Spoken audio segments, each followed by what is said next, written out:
Chers amis boursicoteurs, vous l'avez probablement déjà réalisé, les marchés sont actuellement à des niveaux records. Alors dans le présent vidéo, je vous propose de parler de trois choses. La première, c'est la performance récente des marchés. La deuxième, on va parler de la valorisation des marchés. Est-ce que les marchés sont trop chers actuellement? Et la troisième question, c'est justement par rapport à la deuxième. Est-ce qu'on devrait investir ou pas, rester sur les lignes de côté ou investir? Alors, on débute tout de suite. Parlons de la performance récente des marchés. Le mois dernier, la performance des marchés a été complètement phénoménale. On a connu un mois de novembre d'enfer.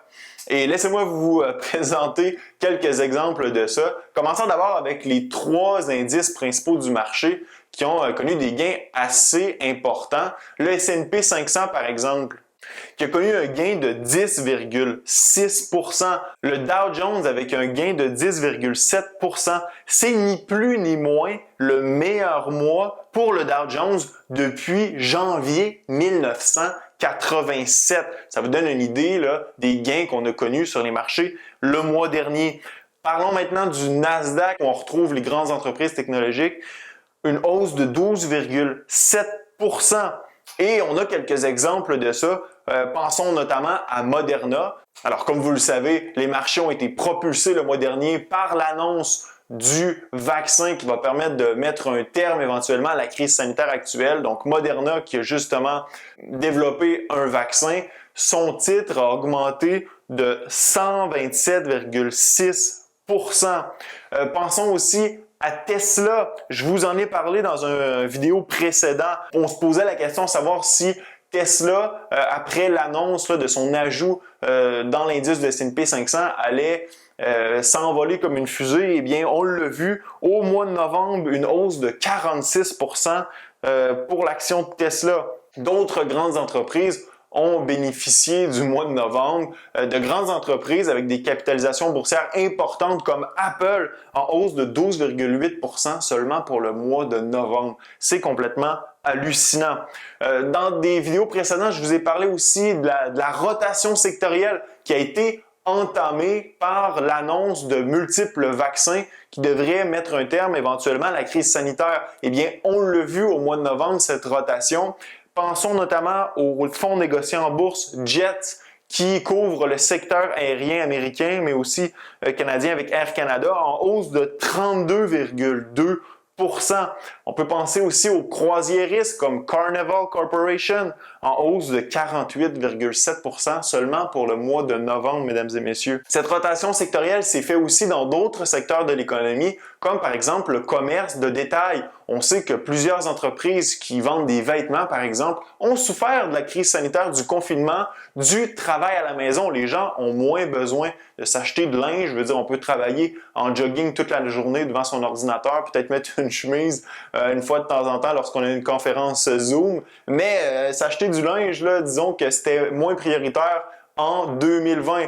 Mais avec cette rotation sectorielle, on a vu des titres comme par exemple Nordstrom qui a augmenté de 125,2% au cours du mois de novembre seulement. Et puis avec l'espoir de voir la crise sanitaire se dissiper, eh bien la demande pour le pétrole risque d'augmenter. Donc, on a vu le prix du pétrole augmenter de 23% au mois de novembre. Et puis, à l'opposé de cette rotation, on retrouve des secteurs qui, eux, ont bénéficié du confinement, du travail à la maison, comme Zoom, donc qui est probablement le symbole, justement, de ce confinement, qui, lui, a retraité en bourse avec une baisse de 10,3% pour l'action au cours du mois de novembre. Mais, à mon humble avis, c'est loin d'être la fin de Zoom, qui risque de continuer à avoir des revenus importants au cours des prochains mois, des prochains trimestres, parce que le phénomène du travail à la maison ne sera pas derrière nous après la crise sanitaire. C'est là pour rester en bonne partie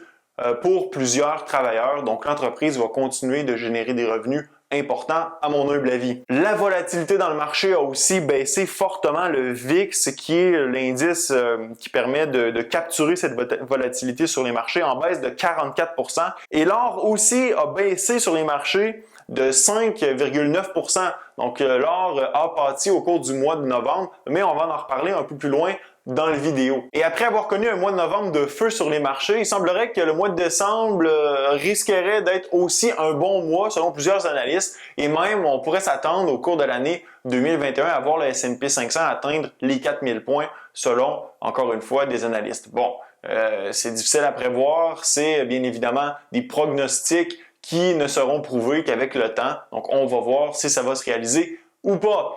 Est-ce que les marchés sont chers actuellement? Donc, quelle est la valorisation des marchés? Eh bien, la première chose que je veux vous présenter, c'est un indice qui s'appelle l'indice Fear and Greed, qui permet de mesurer le sentiment du marché actuellement. Alors, le fear, c'est la peur. Lorsqu'on a beaucoup de peur sur les marchés, normalement, les titres boursiers sont en chute.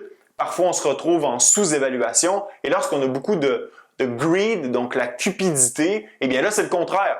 Les marchés sont surexcités, on est suroptimiste et on se retrouve avec une surévaluation de plusieurs titres en bourse. Actuellement, où est-ce qu'on se trouve? On est à 86 sur une échelle qui va de 0 à 100. Alors, comment mesurer cet indice du Fear and Greed? Selon plusieurs critères. Donc, par exemple, on compare la valeur actuelle du S&P 500 versus sa moyenne des 125 derniers jours, les records battus à la hausse ou à la baisse pour les titres boursiers au cours des 52 dernières semaines, la volatilité, la demande pour les obligations, etc. Donc, on a une panoplie de critères ou de facteurs qu'on mesure pour pouvoir déterminer cet indice du Fear and Greed. Actuellement, à 86, ce qui veut dire qu'on est en zone greed. On est en zone de surexcitement, de suroptimisme sur les marchés, ce qui nous laisse à croire que le marché est actuellement surévalué. Et par exemple, permettez-moi de vous démontrer cette relation entre le fear and greed et les marchés boursiers avec le graphique suivant.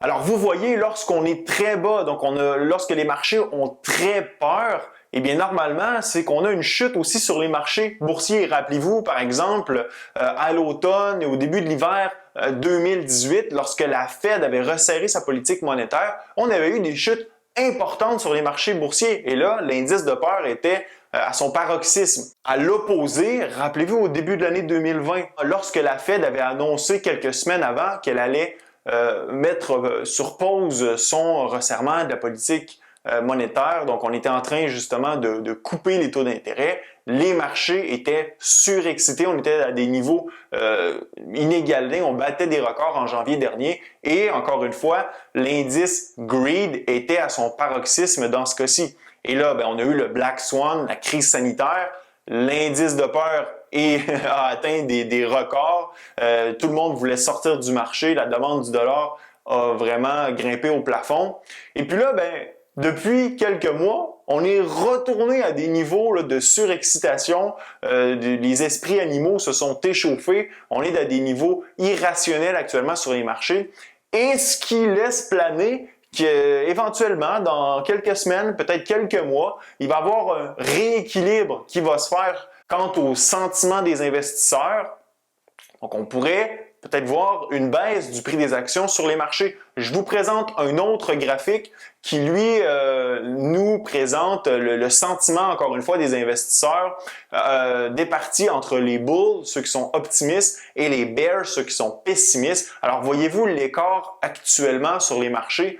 On a beaucoup plus de gens qui sont optimistes. Alors, pratiquement 65% des investisseurs sont optimistes, sont dans la catégorie bull actuellement, et un peu moins de 20% des investisseurs se retrouvent dans la catégorie des pessimistes. Or, historiquement, pour ce qui est des optimistes, on se trouve beaucoup plus dans un intervalle qui va de 45 à 50% des investisseurs. Donc, on voit là qu'il y a beaucoup plus d'investisseurs optimistes actuellement, puis il va y avoir un rééquilibrage, encore une fois, dans le sentiment des investisseurs qui est à venir au cours des prochaines semaines, des prochains mois, c'est inévitable. Vous le voyez, à chaque fois qu'on a des excès comme ça, eh bien, on retombe à des niveaux normaux au cours des semaines qui suivent, ce qui veut dire que le prix des actions devrait baisser. Encore un autre indice que je veux vous présenter, eh bien là, c'est le Forward PE du S&P 500 ou en français, le ratio cours-bénéfice prévisionnel. Alors là, vous voyez, là, c'est clair, il n'y a aucun doute, on est à des niveaux historiquement jamais vu. Donc, le forward PE présentement du S&P 500 est à 22. Historiquement, on est beaucoup plus dans l'intervalle du 17-18 au cours des dernières années, ce qui veut dire que malgré le fait que oui, la situation économique va s'améliorer au cours des prochains mois, les profits des entreprises devraient revenir à des niveaux beaucoup plus normaux, mais même si les profits sont rétablis, le prix des actions reste très élevé. Alors là, c'est fort possible qu'on ait un rééquilibrage aussi du côté du forward PE, ce qui veut dire que le prix des actions viendrait à se corriger quelque peu. Donc, évidemment, là, c'est pas une science exacte, mais on laisse présager un retrait sur les marchés boursiers au cours des prochaines semaines, des prochains mois, peut-être une correction à venir. Maintenant, la question qu'on se pose tous, eh bien, on fait quoi dans cet environnement qui semble surévalué? Est-ce qu'on se met sur les lignes de côté? Est-ce qu'on continue à investir? Bien, ça dépend de votre style d'investissement, bien sûr. Ben, si pour ma part, si je serais un investisseur passif, donc je me concentre principalement sur les fonds négociés en bourse, les fonds indiciels, etc., je ne me préoccuperai pas nécessairement du niveau de surévaluation présentement dans le marché. Donc, on adopte une stratégie de dollar cost averaging. Donc, périodiquement, on rajoute de l'argent dans notre compte et on achète l'indice ou le fonds négocié en bourse dans lequel on est investi, peu importe le niveau où il se trouve. De cette façon, bien, notre moyenne s'ajuste. Des fois, on achète à la hausse, des fois, on achète à la baisse et on continue d'investir, peu importe où se trouve le marché. Je pense que c'est une stratégie qui devrait être adoptée par la plupart des investisseurs. Bon, pour ma part, je suis un investisseur actif. Alors, qu'est-ce que je fais dans cette situation-là? Bien évidemment, je suis conscient que les marchés sont surévalués, mais ça ne veut pas dire qu'il n'y a pas d'opportunités actuellement sur les marchés. Lorsqu'on investit, la plupart du temps, il faut être en marge du marché, il faut aller à l'opposé des tendances actuelles sur les marchés pour pouvoir faire des gains éventuellement. Il ne faut pas acheter une action lorsqu'on est au maximum de ses records. Alors, il faut regarder du côté de ce qui a été oublié, entre guillemets, par le marché au cours des dernières semaines.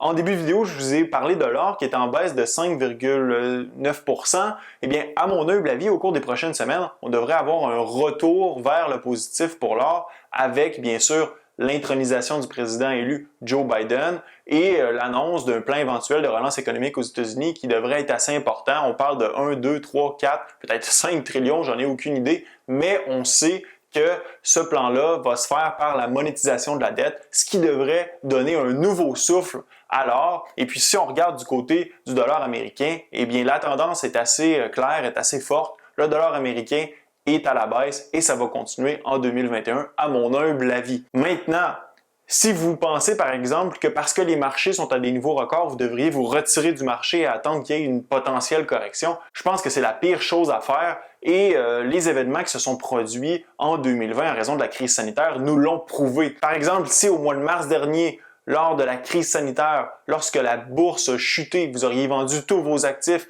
vous seriez réfugié dans le dollar par exemple, eh bien là, vous auriez fait une grosse erreur parce que vous auriez potentiellement manqué tous les gains qu'on a connus sur les marchés. Et n'oubliez pas que les dollars, c'est des bouts de papier, ça ne vaut rien. Si vous voulez vous enrichir, il faut acheter des actifs, les actions, certaines obligations, l'immobilier. Il faut se débarrasser de nos bouts de papier parce que le gouvernement, présentement, joue contre nous. Il émet des billets, bon, pas physiquement, mais l'argent est produit, de l'argent est créé, la masse monétaire augmente, ce qui fait diminuer la valeur de vos dollars jour après jour. Et moi, au cours des derniers mois, j'ai commencé à partir de mars, avril, j'avais beaucoup de liquidités et je m'en suis débarrassé. Donc, rester sur les lignes de côté, ce n'est jamais une bonne stratégie. À mon humble avis, vous faites ce que vous voulez, demandez à vos conseillers, peu importe. Moi, je pense que de rester sur les lignes de côté, c'est jamais une bonne idée. Alors, j'espère que vous avez apprécié la vidéo d'aujourd'hui. Laissez-moi savoir dans la zone de commentaires si vous pensez que les marchés sont surévalués présentement et si vous pensez qu'il va y avoir une potentielle correction dans les semaines à venir. Ce fut un plaisir. À la prochaine.